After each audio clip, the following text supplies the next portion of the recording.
have you read Pierre Corey's book, The War on Ivermectin? No. Okay. There's something reported in this book that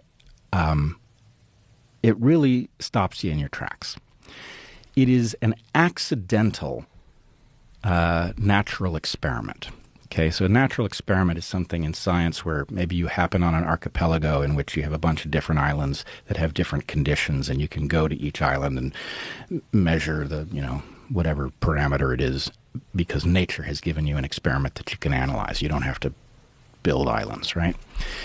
In this case, what Pierre reports is that there were 80 court cases in which a family sued a hospital that was refusing to give ivermectin to a desperately sick family member, and they wanted the courts to intervene and force the hospitals to administer ivermectin. 80 cases. In 40 of those cases, the courts granted the family's request and ivermectin was administered. In 40 cases, they refused to intervene and no ivermectin was given. In 38 of the cases where ivermectin was given, the patient survived. In 2, the patient died anyway.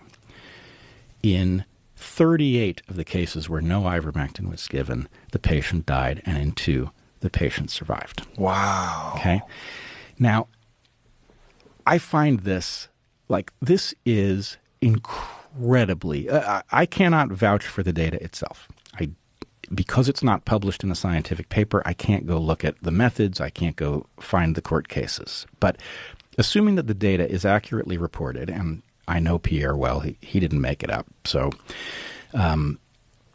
assuming that the data is accurate, the level of statistical significance on that accidental study is absolutely astronomical, right? I had Heather run a chi-squared calculation, and the p-value, I checked it also with 2 different AIs. The p-value comes out to be 5.03 times 10 to the negative 15, right?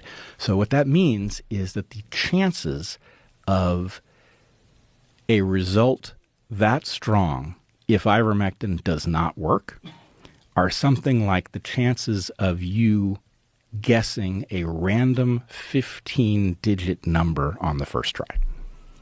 Wow. I mean, it's through the roof, right? This is a level of statistical significance we essentially never see. And CNN turned it into a veterinary medicine. Right. It turned you green. Hilarious. Right. So my point here is a couple-fold. One, the ivermectin story and the repurposed drug story more generally is a very important puzzle piece, because if repurposed drugs had been allowed to be used, if doctors had been allowed to go through the normal process of medicine that doctors go through, where they look at a patient who's ill, they see what their symptoms are, they try to figure out what might work for them, they talk to other doctors, they pool their information.